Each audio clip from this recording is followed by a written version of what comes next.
Okay. Okay, thank you all so much. I'm going to be very, very brief because I know you all have your meeting. I am so glad to be here. And as I said, we are moving forward. Thank you for inviting me, the host. I thank you so much. You have even explained so much, but I'm going to just go briefly so that people will know how we started, why we are where we are, and where we are going to. We are so close. First of all, NINAS is the Nigerian Indigenous Nationality Alliance for Self-Determination. That is what we're doing basically. We are claiming our territories. We are claiming our positions. We are claiming our land. So this is not about Fulani telling us what to do. This is us saying, we the people, we want what belongs to us, what rightfully belongs to us. We are not going to fight over it because it is ours. So we're not going to fight over it. So this is ours. So I just want you to brave your indulgence and give me just a few minutes to explain how it all started. I'm not going to go into too many details, but I'll just show you how everything started. First of all, in 1999, when the Constitution was written, in actual fact, that Constitution was not written. It was actually adopted through Decree 24. That was adopted the 1979 Constitution through Abdusalam Decree 24, turned it into 1999, and made a mess of everybody. That 1999 Constitution is the problem, is the cause of what we are, where we are right now. And that is why NINAS decided that the first thing that we have to do before we think of anything else is to pull down that Constitution. So we said, you see, this 1999 Constitution must come down for us to go forward. And why do we want to do that? Because in this Constitution, there are 68 exclusive lists. All these 68 exclusive lists makes it impossible for a Yoruba man to generate the money that comes in Yoruba land to be used for Yoruba people. They made it so difficult. The Igbo man, the money that is generated in his own land to be used by his own people and for his own people. So this 68 exclusive list, if you go through it, you would say, God forbid, how did we even allow this to happen for so long? Guess what? The Port Authority in Lagos generate billions of dollars. They generate a lot of money. But guess what? Lagos State alone does not get back that money because this Constitution allows about 70% of what Lagos State makes to go to Kano State that generates 0%. Do you understand what I'm saying? So this Constitution is the Constitution that made them to make our students would have 200 and something for JAM, and they will not qualify to get into institutions of higher learning, but their own kids with 50% can come in and study medicine. This Constitution made it so. This Constitution made it so that you cannot generate electricity in our land. If you go to Nigeria now, everybody has this small generator. I better pass my neighbor. That is what they are using. And here in America, we have like 24 hours. All you need to do is to pay your bills. Is that not it? That Constitution made it so. So if you go and open the Constitution, you see all these 68 exclusive items on the list. And that is why we say we are no longer doing. You have to pull it down for anything positive to happen. Then, even before we went there, the Nigerians, the contraption, I call it contraption because that is what it is. I call it a contraption because the Fulanese, they have already moved on with their Sharia. You understand? They did this in sometime in 2000. They moved on with their Sharia and decided that we here, we can decide to do whatever we want, but it has to come through their own power. So they have moved on with these 12 states that you see right now. Before, the Middle Belt used to be part of the North. But the Middle Belt found out that we cannot continue in this manner. That is why they pulled out from the North. So these 12 states has already agreed to move on with their Sharia states. And that is why when they say we are succeeding, we want them to know that we are not succeeding. No. We are actually asking for what belongs to us. Our own self-determination, that is what we are seeking. And let me also make us to realize that these three bottom, like we have the Middle Belt here, we have the Yoruba nation here, we have the Lower Niger here. When I call Lower Niger, it means the Southeast and the South, and some part of the Middle Belt. So all of us, we have created an alliance. We have created a stronghold against the Fulani Caliphate. So we are already together. We are doing this together. That is why it's easy. Had it been the Middle Belt wanted to go on their own, these people on this side will crush them. Had it the Biafrans, we tried to go on our own one time. You see what happened in 67. We were crushed. I didn't think the Yorubas wanted to go on their own. They would be crushed. So that is why we decided to create an alliance first before we decide to go. So that has happened.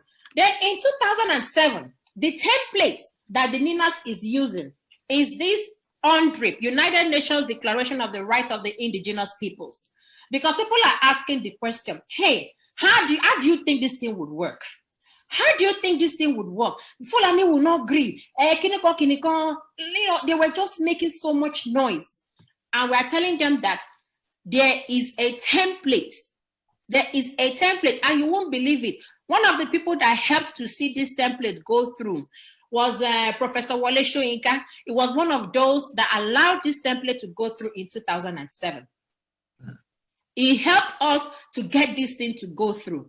The first guy that tried it during Second World War, they killed him because they said, if Africans understand that they can have self-determination, how do we go and steal from them? So it was the help of Wale Soyinka and some other chaps that made this possible in 2007. I think the secretary there was Kofi Annan. So because it was a friend to Soyinka and so on and so forth, they met together and said, hey, man, you got to help us. You got to help us. So in 2007, this thing came out, and it has about 46 articles. It's from these 46 articles that Ninas is working from. So if anybody tells, Fulani no go agree, Fulani, no. Fulani go agree because we and Fulanis, we are not the same. We are not the same. So if you go through all these 46 articles, it's talking about the indigenous peoples in their indigenous spaces. Like the Ijaw man would be in his Ijaw territory, the Igbo man would be in his Igbo territory, the Yoruba man would be in his Yoruba territory. So nobody would encroach on your territory unless you decide to agree. So with that being said, now let me give you the let me give you the trend, the real template that was mapped out. These are the 16 steps that have been mapped out since 1999 when this project started. It started in 1999. And so far, we are at the 50. This is where we are right now. From here to this is where we are. And this is the last phase. We are on number 15, where we are, because we have done the constitutional force majeure. We did that in December 16th, of which I am a signatory. So we have done that. This is the last phase of where we are, right? We are on the 15th. We are moving to the 15th. And we will now get to the 16th, and that will be the end. And when my brother was saying, we are so close, that's the truth. We are really, really close. So we are going to finish from here and go down to this last part of the entire phase. It has taken 21 years in making. You understand? And why we decided to go through this platform or go through this pathway is because we don't want any war. What will not benefit us? Yeah. We don't want anybody to die for no reason, especially when all those things belong to you. So that is why we had to go through this path. And we are hoping that by the time we finish, we would end up like this. Imagine federations. The Yorubas will go as their Oduduwa nation or Yoruba nation. We at the lower Niger, we would go as our own nation. We can decide to even split further if we so wish. The middle belters will go. These ones, they've already gone because they came up with Sharia and they have already gone. And that is why you should not be afraid that, Fulani will kill you. No. Guess what? We have done the constitutional force majeure that makes it impossible for the Fulani to continue to kill you unless you want to die. There's no point. And now, on the 16th of December 2020, this is the constitutional force majeure that we did. We did this constitutional force majeure expressing our grievances to the nation. We're like, you know what? We can no longer do this. We can no longer be a part of this. We are no longer interested in becoming one. You have to answer the 5 demands. And these 5 demands were presented to the government. They gave the presidency 90 days to come around the 5 demands of the constitutional force majeure. The 90 days have come and gone. They also gave, from then, I think a March of 2021, 17th, another 30 days to the governors and the senators. Hey, go and be part of the transitioning movement. Some of them are still drawing back. They're like, would this work? Would this not work? They are still, Baba, go slow. They don't want to move fast. And we're like, okay, don't worry. You just have to do what we need to be done. But right now, starting from the 17th of April, we have given our people 120 days. 120 days is the power people. That's what it's called. Is the activation of the power people or power to the people. It has been activated already. And what do we need to do in that 120 days? As my brother rightly said, there have been campaigns on a weekly basis. There was an Ibadan campaign. There was an Oshobo campaign. Was it today or yesterday? Yeah. It was today, Abi. No, today. It was yesterday, sorry. There was a Oshobo campaign yesterday. And the campaigns would have to continue. And so the reason why we are doing these campaigns and, the army or whatever, police, they are not attacking is because of the force majeure. They can no longer attack. Because we've now said that we are disputing that constitution. The constitution no longer holds us binding. And that is why we want to create that awareness. Everywhere you go, you talk to your people, educate them, let them know why they shouldn't even fight in the streets.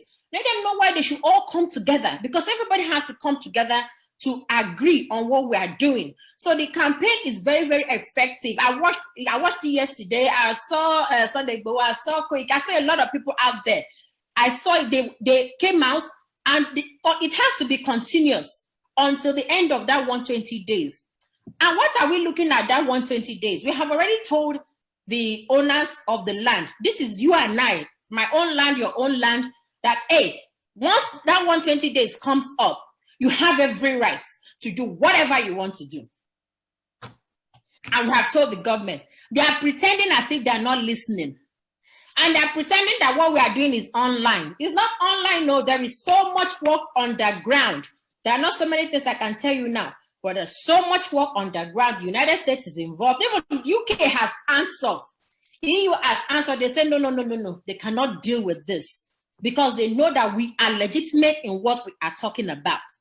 And the UN is so much in support because guess what? We have to go through the 100. If we did not go through that 100, they'll say, what are these people talking about? You understand? So we went through the 100 that was proclaimed in 2007, and that is what is helping us. So to wrap it up, with the 120 days, what we are looking forward to, as I said, we're going to have referendum. The referendum would be supervised by the United Nations. I saw somebody doing wasn't a little advert that there will be referendum on June 12th. I don't think so. We have to end our 120 days before that referendum. And any referendum that you do online, it's not acceptable. No, the United Nations has to supervise the referendum. So let us not be carried away, because some people will say, June 12th, come on, it's for Yoruba nation. These people like these Fulani guys, they know that their time is up. They know that already. So they're looking for loopholes. They're looking for who to bribe. They're looking for who to give money. They're looking for so many things. So people should not get carried away. There is no referendum on the 12th. I mean, you can verify that. Brother Shehu, you can verify that. But I know personally that there is no referendum. It's confirmed already. Yeah. Okay, good. So don't get carried away. The referendum has to be supervised by the UN. And by the time we have this referendum, the Oduduwa nation would emerge. Everybody, my own nation would also emerge. That does not mean that I will hate my Yoruba brother or whatever. No, we'll still be friends. If I have to come to your country, I get visa. But the bottom line is that the ECOWAS visa should be able to be easy for me to go up and down. So don't even get that, if Igbo goes, this will happen if Yoruba. No. Let us go first of all, because the things that we are hoping to get at the end of the day is innumerable. We can't even count it. We can't count the things that we would get eventually. Because guess what? If this thing happens, the cocoa farm that is in Yoruba land would bloom. Everybody will go back to farm. I think it's in Ondo, they have a lot of asphalt and bitumen, and yet we don't have roads. You can imagine that. My classmate in those days did a project on that when we were in Ibadan. He did a project, he got some samples, he wanted to quantify the amount of asphalt and bitumen in Ondo State. Massive. And yet, no good roads in Nigeria. Does it make sense? It doesn't make sense. The Ajakuta steel that is there, I've been there like even before, I can't even remember when. It's not generating anything. Do you know what we can make with the steel? Do you know that we can even use steel for so many things, from cars to airplanes to so many things that we can do with that? In my own area where we have coal in Enugu State, do you know what coal would generate for my people? At least constant electricity. It will generate that for my people. So let us not be, carried away that, if Yoruba goes, what will happen? No. Let us go first of all. What will happen will happen. We'll still be friends.